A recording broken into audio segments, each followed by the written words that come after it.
ano naman siya, naging smooth naman yung transition ng grade 12 to first year. Second question. What were the most challenging experience you encountered during your first year?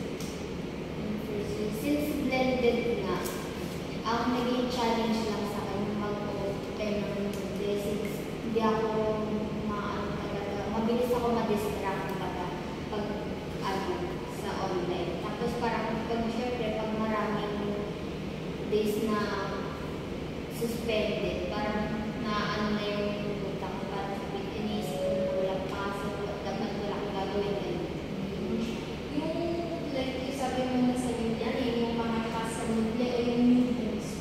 Yung basa-basa sa libro. Yung mga modules na yun. So, question number 3, what strategies did you use to manage stress or difficulties during that period?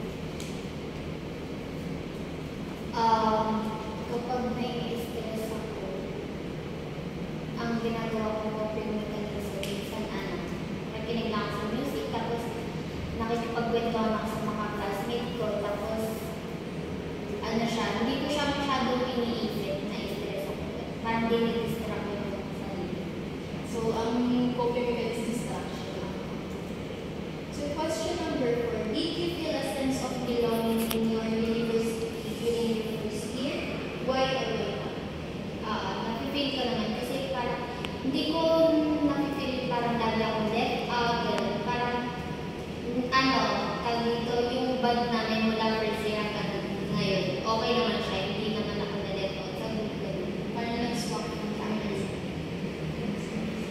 Question number 5, in what ways did your friends or classmates help you adjust to college life?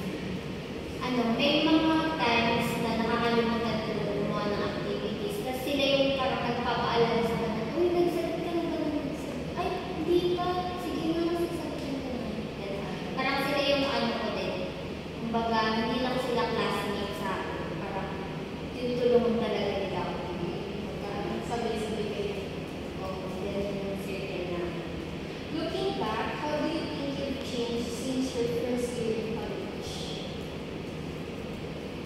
Nung grade 12 kasi, since pandemic, hindi ko na-feel yung ganito ngayong first year ako na may mga kaklase ako ganyan, na sarili kong circle, kumbaga. Kasi nung grade 12 kasi ako, nag-stop ako nun eh.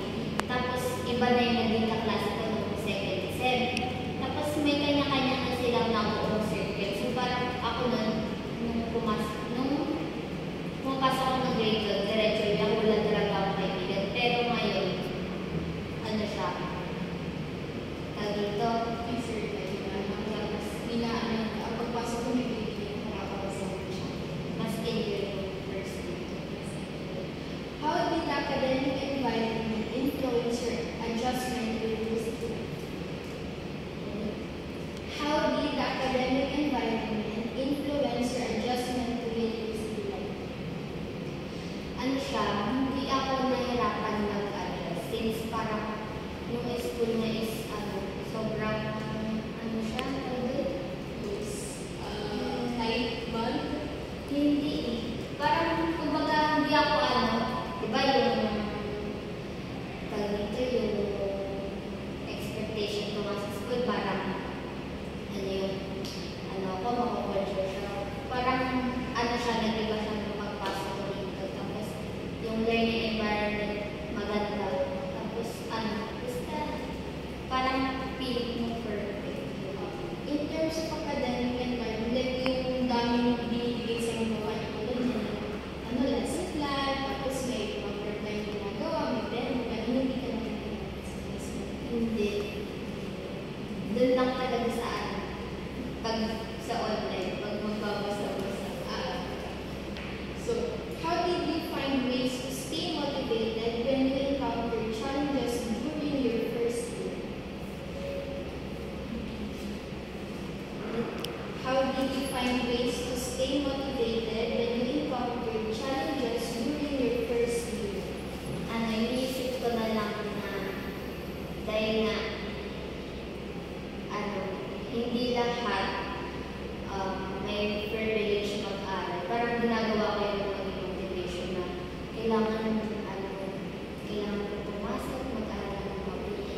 church, ganyan, tapos makikibata ako sa mga kaibigan ko. So well balanced. How did your expectation about college compare with your experience? Ang ina-expect ko sa college, magiging bombarded ako ng mga gawain. Though ganun naman, pero hindi siya sobra na parang yung masasabi mong danas na danas ng pagiging college. Siguro dahil second year pa lang ako. So, pinagana. 30. What specific moment made you realize that college life was different from high school? Yung ano tawag dito? Una-una yung transport, tapos pangalawa hindi kasi transport. Kasi hindi naman ako nahihirapan kumbaga sa araw kasi ng transport, mas nahihirapan ako sa transport. Kasi malayo. Kasi yung gusto ko dati parang isang tricycle lang pwede kang mag-aral. Pero in terms ng academic tapos social belonging, hindi ka naman Hindi. Dati lang. Simula ko noong grade 12. Ngayon first year, second year. How did you adapt to the teaching styles and workload in college? How did you adapt to the teaching styles and workload in college? Iba pala siya. Kasi parang nung grade 12, parang sige, dahil yung teacher yung lagi nagsasalita. Ngayon, ano siya, learner-centered, na parang ikaw mismo kailangan mo mag-self-study, tapos parang yung prof na nandyan lang to guide you, ganun siya. Hindi ka lang nag-hirap sa Nahirapan kasi nga yung basa-basa sa Kasi ano ka parang more on visual learning na kailangan mo tutulungan. 50. What role did your professor or academic advisor play in helping you adjust? What role did your professor or academic advisor play in helping you adjust? Parang ano yung naging role nila para makapag-adjust ka sa college? Alam mo ba yung natulong o wala masyadong epekto sa buhay? Parang walang sakto lang kasi hindi naman ako yung dahil dito yung sobrang Close na yung mga prof. Parang nakausap ko lang sila pag may tanong ganito. So, may bang teacher lang.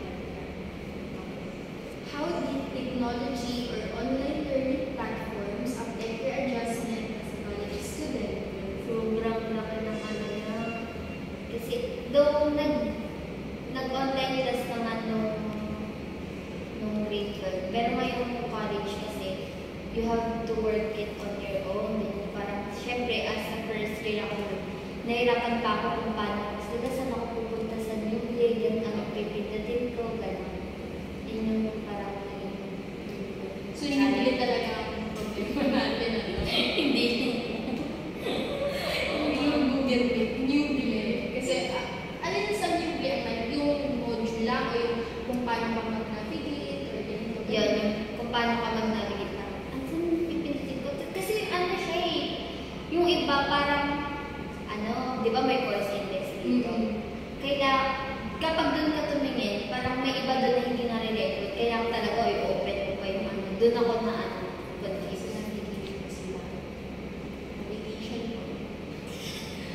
What personal qualities or values help you survive your transition to college life? Anong personal qualities mo tumulong sa'yo para maka-adapt ka agad sa college life?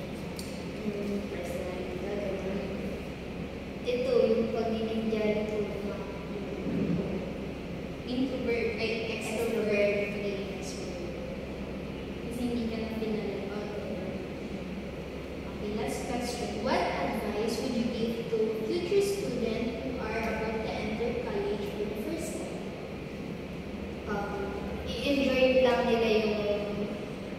yung time, ganun. Tapos, sila nagaya sa akin na nahihirapan sa Biblia.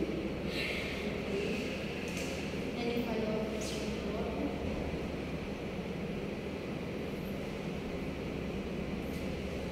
So, you mentioned earlier yung mga friends naman is yung nakatulong sa'yo or yung academic struggle.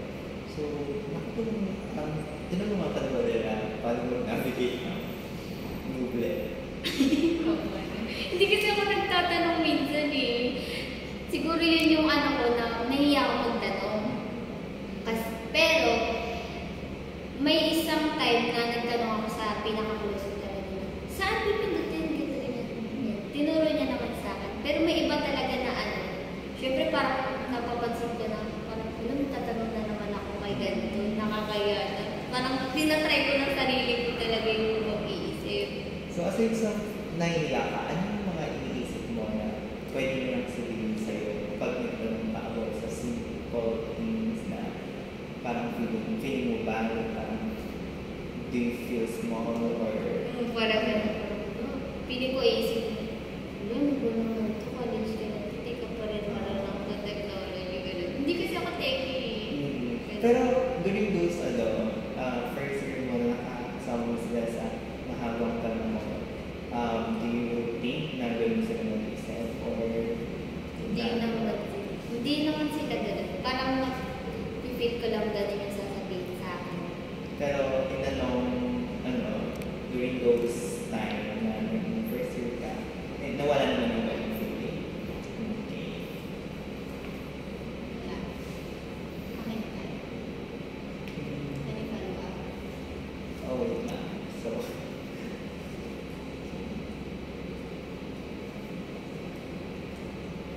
okay. So, question number sana sa strategy mo to manage your stress. You mentioned that you're listening to music, talking to your friends, and you're struggling self-know. So, is there any specific genre na pinapakinggan mo sa music? Or ano yung mga kind of music na pinapakinggan mo? Ano siya, random. Rando, parang, pop, R&B? OPM plus RBN. Oo, ano to? Mga western music or Filipino music? Philippine music. Nice. So, ano madalas mga pinag-usapan mo ng friend mo? Kung ano ba kung kamusta na kami. Kasi dati, yung mga friend ko, lagi ko sila kasama. Tapos, syempre, yung iba may lumipat na ng bahay, kaya di ko na nakakasama. Kamusta ka na? Nagkukwentuhan kami about like kung ano na yung ginagawa nila ngayon, sino na yung mga nakakasama nilang bago. Okay. So, aside from that, do you have any specific meaning kung paano siya i-instruct yung self mo? Aside from nakikinig ka ng music at talking with your friends, ano yung specific na i-instruct mo yung self mo in a way na Ano siya, parang gusto ko lagi akong busy. ano yung mga bagay na makes you busy? Sa church, pumunta na lang ako sa church.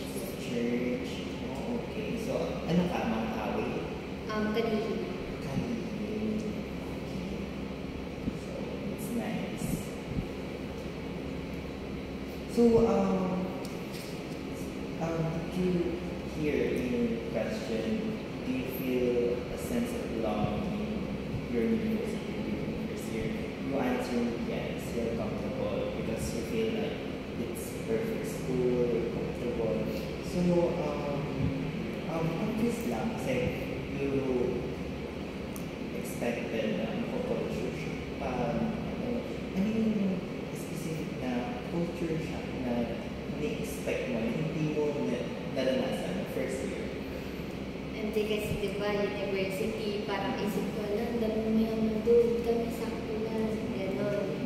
Tapos sabi ko lang, baka hindi ako makapit sa kanila. Tapos parang, doon ko na-feel na baka magaya ko ng grade 12, na mag-isa lang, mas diretso. Ngayon, may mga same kami na ano sa buhay. Parang may ba yun? Dito na class na Okay.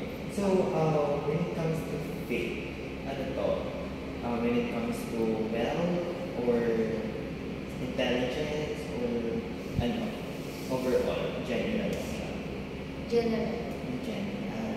So, ano yun? Like, nung na-meet mo naman yung mga classmate and professor dito sa university, iba naman, yung bago naman yung ano, it's very, ano naman sila, malayo sa expectation. Na-disappoint ka ba? Or, Hindi. okay. It's good to know na comfortable here. So, is there any chance kaya na meron ka pa-feel na comfortable dito sa ano, sa university? Is there any instances? Yung sa university. Oo. Hindi naman. Wala. So, very ano ka talaga. Sabi mo dito, when she asked about how did the academic environment influence your adjustment, answer mo is hindi naman ako nahihirapan mag-adjust kasi hindi naman pala super, ano to, super nadadalian ka sa program mo or you are nadadalian sa program mo with friends or Nadadalian ako sa program ko kasi yung passion ko talaga yung magturo-turo. Tapos pangarap ko talaga yung okay. So what's your major pa? elementary. Elementary, ano? Gen Ed ko. Lahat. Lahat. Okay. So, ano na feel mo kapag nakakita ka ng batang magtatanong sa'yo ng paulit-ulit?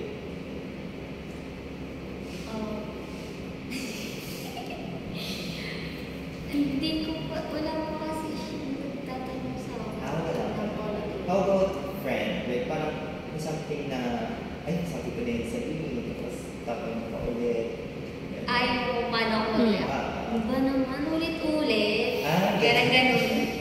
Lang, kasabi ko na parang ganun. Ay, ganun siya. Pero pag sa bata, iba kasi, Iba.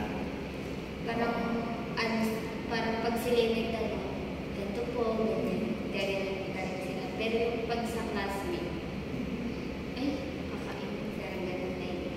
So when do you know na it's your passion to teach? Bata pa lang ako, parang, hindi ko sure kung anong edad ako nun eh, pero during elementary days, yung pinto na ginagawa kong blackboard. Tapos yung tita ko kasi, ano siya, parang nag-teacher siya dati, tapos so may mga Manila paper shop. Hiningi ko yun, tapos turo-turo ako mag-isa, kahit wala akong estudyante. Okay. So, ayun na nga, nadadali ang kain. Maganda naman yung expectation mo dito sa university. Dito sa the most challenging experience mo na na-encounter dito sa first year mo, nung bakit ka pa lang, can you clarify kung ano yung mga yun? Hindi siya super mabigat na challenge kasi parang sobrang smooth nga lang ng pag-enter ko dito sa university. Bali, ang nahirapan lang talaga ako sa pag-navigate ng problema. Yun lang talaga kasi hindi na ako ready talaga. Hindi ka naman nakaranas ng parang psychological sadness or like parang merong moment sa life natin na nagsasabay yung academic stress, family stress, and personal problem natin. Nasasad naman ako, pero hindi ko siya yung iniisip na pagsad ka ngayon hanggang maghapon sad ka na. Parang sige, sad ako ngayon. Tapos maya-maya lang, okay na ako, tawad kami ng mga friend ko. Tapos hindi ko siya iniisip masyado na masad kasi parang nakakapangan. Sabagay, it's good coping mechanism na we should not dwell on sadness, diba? Pero it's good, pero Nuble lang talaga yung navigation. Pero aside from Nuble, ang both automate. Ay, hindi ko siya binubuksan kasi Hindi mo siya binubuksan. binubuksan ko lang siya pag mag-viewing ng grades ko. How about during enrollment? Madali lang naman ako makapagal. Okay lang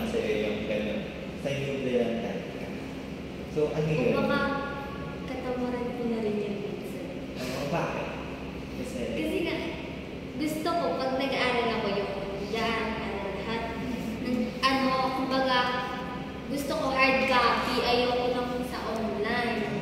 So you're type of person who likes physical copy instead of digital. Kasi kapag digital na, ano ka, basa-basa ka sa English. May nag-notif, dun ka na, tapos sunod-sunod na yung notif. Ayun na, hindi na ako nakakapag-ano. So, anong device ginagamit mo? Cellphone. Cellphone. Oh, so, kung nasa computer ka or bigger screen, do you think it helps you focus? Okay. Kasi lang wala pa akong computer. Pero we have Library. Oh, yun naman. Ang problema ko naman dun. Wala akong kasama. Kasi, masaya kami ng mga circle of friends ko. Tapos sila kasi yung type na ano na hindi sila nag-e-explore. Gusto nila yung pagtapos ng class, uwi na. Eh ako, kahit uwi na, parang, alam, dito na maano. Parang, tigil-tawa ko sa inyo. Oo. Parang ganun. Pero sometimes ba, parang ano ka, like, do you think na it's time for you to find new friends kasi nga hindi sila aligned with your hobbies and Ngayon sabi ko, kailangan ko na talaga ng study buddy na ako. Hindi siya tinatamad magpunta ng library. Parang, kasi, di ba, marami nga ako nag-circle, parang ilan ba? 10 ata, 8. May isa naman doon. Dati kasi, yung, di ba kami gear namin, 10 kami, sama-sama kami natin. Tapos, yung circle na yun, parang may kanya-kanya pa. Parang nahati pa rin kami sa dalawa. Yung tatlo kami, ako, yung isa, tapos yung isa. Ito kasi isa, nag-transfer na. So, ito na naman kakasama ko. Magkaiba naman kami. Parang siya, ginaganan siya gumawa ng mga activity sa bahay. Ako ayoko umuwi agad kasi wala akong magagawa sa bahay. so, you prefer na nasa labas ka na? Oo. So, connecting on the question, question number 10, I think, inside what happened inside of your house is very personal. Is it okay for you to share? Okay. Here's question number 10. How did your relationship with your family influence your college experience? You mentioned nga na you don't like studying at home, so nakakagawa. So ano yung mga reason na yun? Like or distraction or Si Bay kasi namin, parang may anger issue pa. Parang lagi siyang nakasigaw. Yun yung iniiwasan ko, kaya parang ayaw ko umuwi agad. Kaya mas gusto ko na dito sa labas kumbaga dito sa school na nang gumawa ng activities. Tapos parang malayo kasi yung loob sa daddy. Tapos parang kumbaga sa kanilang dalawa, si mama ko lang ang nakakausap ko. Nakakwentuhan ko ko. Tapos hindi talaga ganun yung bad na Pero ano feel ko kapag nagsisigaw yung papa? Like, parang karoon ka ng panic attack, anxiety, or like you just want to sleep. pag nagugulat ako. Tapos, syempre, tagal na lang sumisigaw, ilang taon na ako, 21. Parang, noong una, parang, ay, ganun ka pa pag sumisigaw siya. Ngayon, parang pag, ayun na siya, sisigaw na siya, nag-aayos na ako ng gamit, tapos, umalis na ako sa bahay.